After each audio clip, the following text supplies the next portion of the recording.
আপনারা ভুলে যেন না ভাই, হাসিনা বাংলাদেশের মাটিতে পা রাখার কয়েক সপ্তাহের ভেতরে তখনকার সাকসেসফুল রাষ্ট্রপতি প্রেসিডেন্ট জিয়াউর রহমানকে শহীদ হইতে হয়।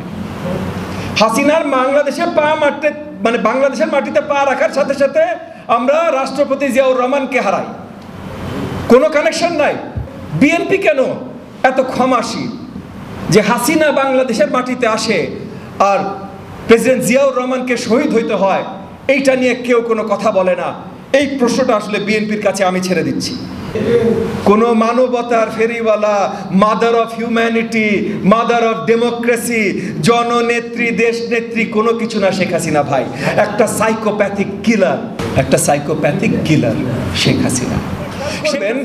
কিছু বই ছিল বাংলাদেশে ব্যান করা, নিষিদ্ধ, কেনা যেত না, পড়া যেত না, কোথাও পাওয়া যেত না।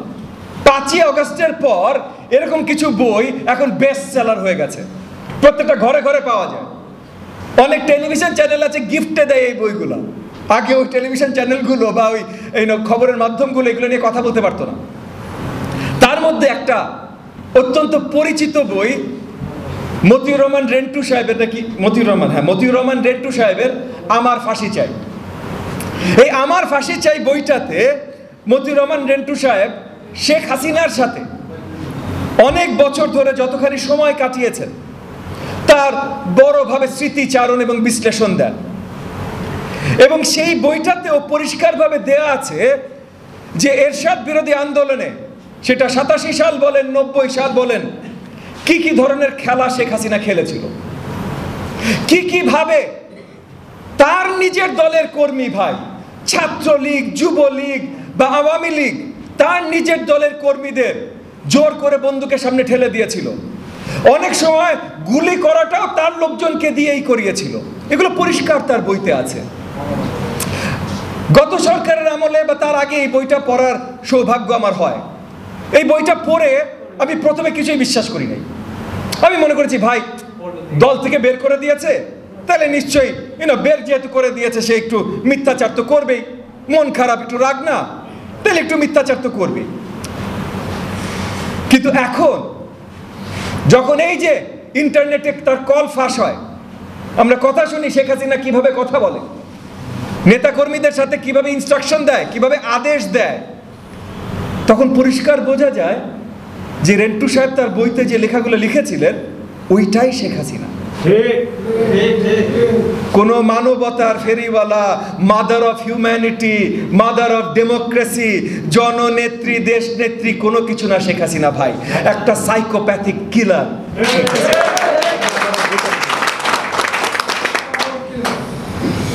একটা সাইকোপ্যাথিক কিলার শেখ হাসিনা।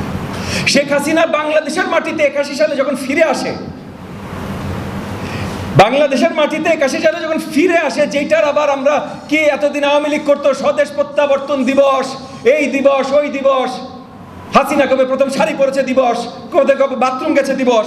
তো এই দিবসগুলোর ভেতরে আপনারা ভুলে যেন না ভাই, হাসিনা বাংলাদেশের মাটিতে পা রাখার কয়েক সপ্তাহের ভেতরে তখনকার সাকসেসফুল রাষ্ট্রপতি প্রেসিডেন্ট জিয়াউর রহমানকে শহীদ হইতে হয়। হাসিনার বাংলাদেশের মাটিতে পা রাখার সাথে সাথে আমরা রাষ্ট্রপতি জিয়াউর রহমানকে হারাই। কোনো কানেকশন নাই ভাই। আওয়ামী লীগ তো কোনো কানেকশনও খুঁজে না। কিশোরগঞ্জে বাসপুরে, ঢাকা শহরে মির্জা ফখরুলের নামে মামলা হয়, রংপুরে ট্রাকপুরে, ঢাকা শহরে আমাদের নামে মামলা হয়। তাইলে বিএনপি কেন এত ক্ষমাশীল যে হাসিনা বাংলাদেশের মাটিতে আসে আর প্রেসিডেন্ট জিয়াউর রহমানকে শহীদ হইতে হয়, এইটা নিয়ে কেউ কোনো কথা বলে না? এই প্রশ্নটা আসলে বিএনপির কাছে আমি ছেড়ে দিচ্ছি। যদি আপনারা যারা পড়েছেন রেন্টু সাহেবের বইটা, আর যদি না পড়ে থাকেন, আমি আপনাদেরকে রিকোয়েস্ট করবো আপনারা একবার পড়ে নিন। কারণ কোনো বইয়ের যদি বেস্ট সেলার হওয়া একটা ডিজার্ভিং বই থাকে, তাহলে রেন্টু সাহেবের আমার ফাঁসি চেয়ে একটা ডিজার্ভিং বই ভাই। কারণ হাসিনা সম্বন্ধে সব সত্য সে এই বইয়ের ভিতর উন্মোচন করেছেন। হাসিনা কতটা সাইকোপ্যাথিক সেটা এখানে পরিষ্কার করেছেন। হাসিনা, আওয়ামী লীগ, যুবলীগ, ছাত্রলীগ এই সবগুলোকে আমাদের ঠিকই রুখে দিতে হবে। কারণ তারা বারবার চেষ্টা করে কোন ধরনের অরাজকতা সৃষ্টি করবে, কি ধরনের সহিংসতা সৃষ্টি করবে এই দেশের মাটিতে, সেগুলো আমরা হইতে দিতে পারি না। এবং তার জন্য ছাত্রলীগকে যেভাবে নিষিদ্ধ ঘোষণা করা হয়েছে, ঠিক একইভাবে আওয়ামী লীগকে নিষিদ্ধ ঘোষণা করাটা অত্যন্ত গুরুত্বপূর্ণ। নাহলে এই যে সাহস পাচ্ছে, একের পর এক জায়গায় দাঁড়াতে চেষ্টা করছে। আওয়ামী লীগ নিষিদ্ধ করার বিরুদ্ধে অনেকে অনেক আলোচনা করেন। অনেকে বলেন যে আইনগতভাবে বা নীতিগতভাবে এটা মুশকিল। কেন? আওয়ামী লীগ একটা সংগঠন, সেই সংগঠনের অফিসিয়াল কোনো কাগজপত্রে দেশ বিরোধী কোনো আলোচনা নাই, গণতন্ত্র বিরোধী কোনো আলোচনা নাই অফিসিয়াল কোনো কাগজপত্রে। ঠিক আছে ভাই, অফিসিয়াল কাগজপত্রে নাই, কিন্তু তাদের অফিসিয়াল কার্যকলাপে তো আছে। কোন কার্যকলাপটা তাদের দেশ বিরোধী ছিল না একটু বলতে পারবেন? এই যে নির্বাচন নিয়ে তারা যা করেছে, সংসদে যা করেছে, সংবিধানে যা করেছে, এবং যতগুলো গণহত্যা ঘটিয়েছে, এগুলো দেশ বিরোধী না? প্রত্যেকটা কর্মকাণ্ড তো তাদের দেশ বিরোধী। এই ধরনের দেশ বিরোধী, জনগণ বিরোধী কর্মকাণ্ডের জন্যই তো জার্মানিতে হিটলারের নাৎসি পার্টিকে নিষিদ্ধ ঘোষণা করা হয়, ইটালিতে মুসোলিনির পার্টিকে পিএনএফকে নিষিদ্ধ ঘোষণা করা হয়। তাইলে বাংলাদেশে কেন আওয়ামী লীগকে নিষিদ্ধ ঘোষণা করা হবে না ভাই? সো না, আইনগত বা নীতিগত কোনো মানা এইখানে নাই। দ্বিতীয় আরেকটা কথা আমি অনেকের মুখে শুনেছি, স্পেশালি আমার সুশীল সমাজের ভাই ও বোনদের কাছে শুনেছি। এগেন, আমি তাদেরকে ছোট করছি না, কিন্তু ওনারা অনেক সময় রাজনৈতিক বাস্তবতা না দেখে আলোচনা করেন, সেই হিসেবে বলছি যে আমার সুশীল সমাজের অনেক ভাই ও বোনদের মুখে শুনেছি যে আওয়ামী লীগকে যদি নিষিদ্ধ ঘোষণা করেন, ওরা টেররিস্ট অর্গানাইজেশন হয়ে যাবে, ওদের কোনো জবাবদিহিতা থাকবে না, ওরা রাস্তাঘাটে বোম ছোড়া শুরু করবে, গুলি মারা শুরু করবে, তখন কি করবেন? তাদের উদ্দেশ্য করে আমি বলছি, ভাই শুনেন, নিষিদ্ধ ঘোষণা করা না করা দিয়ে এটা কিচ্ছু আসে যায় না। জামাতকে আওয়ামী লীগ নিষিদ্ধ ঘোষণা করেছিল, বাংলাদেশ জামাতে ইসলামকে আওয়ামী লীগ নিষিদ্ধ ঘোষণা করেছিল। জামাতে ইসলাম কি টেররিস্ট অর্গানাইজেশন হয়েছে ভাই? হয় না। আবার উল্টা দিকে আওয়ামী লীগকে কেউ নিষিদ্ধ ঘোষণা করে নাই, কিন্তু গত 15 বছর ধরে বাংলাদেশের জনগণের উপরে সবচেয়ে বেশি টেরোরিজম চালাচ্ছে কারা ভাই? আওয়ামী লীগ। তাহলে এই যে নিষিদ্ধ ঘোষণার সাথে এই টেরোরিস্টিক অ্যাক্টিভিটির কোনো সম্পর্ক নাই ভাই। সো যে বড় দাগে দুইটা বড় বড় আপনার লজিক বা র্যাশনাল, যেটা আমার সুশীল সমাজের ভাই ও বোনেরা বা অনেক আমাদের কিছু বন্ধু প্রতিম রাজনৈতিক দলও আছেন, তারাও এই ধরনের কথাবার্তা বলছেন। আমি তাদের প্রতি আহ্বান জানাচ্ছি, ভাই একটু ভালো করে একটু খেয়াল করেন আপনারা, যে আপনাদের যে র্যাশনালগুলো দিচ্ছেন এগুলো সঠিকভাবে দাঁড়ায় না। এবং বাংলাদেশের ভবিষ্যৎ সৃষ্টি করতে হলে এই যেভাবে এই গত কিছুদিন আগে অতি পরিচিত এবং অতি সম্মানিত মিডিয়ার একজন মুখ খালেদ মহিউদ্দিন সাহেব, এগেন আমি ওনাকে অত্যন্ত পছন্দ করি। উনি স্পষ্টভাষী, উনি ভালো সাংবাদিক, এবং যখনই উনি কাউকে টক শোতে ডাকেন উনি সোজা সাপটা প্রশ্ন করেন, এইভাবেই ওনাকে আমরা চিনি। এবং উনিও কিন্তু কিছু দূর দেশ ত্যাগ করতে বাধ্য হয়েছেন, কারণ শেখ হাসিনার কোন একটা প্রেস কনফারেন্সে ভুলবশত একটা প্রশ্ন করে ফেলেছিলেন। আমি ভুলবশত বলে ভুল করেছি, আমি অত্যন্ত দুঃখিত। উনি একটা প্রশ্ন, সোজা সাপটা একটা প্রশ্ন করেছিলেন শেখ হাসিনাকে।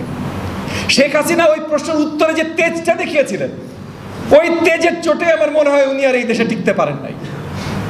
সো তার মানে আমরা যেমন অনেকে অনেকভাবে শেখ হাসিনা দ্বারা আহত, কোনো না কোনো পরিসরে সেই খালেদ মহিউদ্দিন সাহেব শেখ হাসিনা দ্বারা আহত, কিন্তু এই ভালো সাংবাদিক এবং শেখ হাসিনা দ্বারা আহত খালেদ মহিউদ্দিন সাহেব কিছুদিন আগে ছাত্র লীগের এক নেতাকে ইন্টারভিউ করার জন্য রেডি হয়েছিলেন।